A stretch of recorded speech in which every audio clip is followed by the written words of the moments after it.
let's bring in Mike Boyd. He's the president of Boyd Group International, an aviation research and consulting firm. Mike, thank you very much for your time. Now, what's your take on this move by the CDC to rescind this requirement to test for COVID before flying? I think it's long overdue.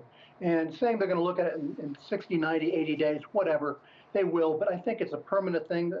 We just heard the genie's out of the bottle. It's good news for the travel industry, but don't overestimate what it's going to do. We still have other things that have come into play that will continue to restrict international travel to and from the United States, particularly to the EU.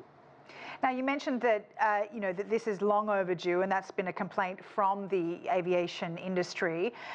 Is this, of course, a welcome move by, the industry from a business point of view, but what about perhaps the service workers on aircrafts and things, given the fact that they have more direct contact with passengers? Is it welcomed by them too? Well, officially the unions will say, no, that's not welcome, but I'm sure it's welcomed by everybody involved here, because it really is an appendage from 2 years ago. It's good to have it gone, and I think for the people flying and working on airplanes, that means their job's going to be more secure than it was 2 weeks ago. So I think it's a good thing for everyone. And what do we need to know about this policy and how it will impact US arrivals?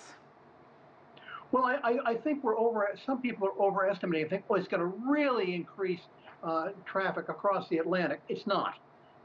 We have a war over there. We have uncertainty over there. We have airports like London Heathrow and Amsterdam that are running neck and neck, looking like the fall of Saigon every day.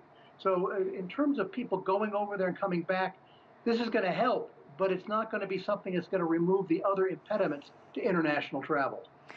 So there's been some expectation that there'll be, a positive impact on the overall increase in international travelers, and the knock-on effect from that might be broader US economic and jobs recovery. You don't think that that's necessarily going to be the case? No, I don't. It will be some. It has to help.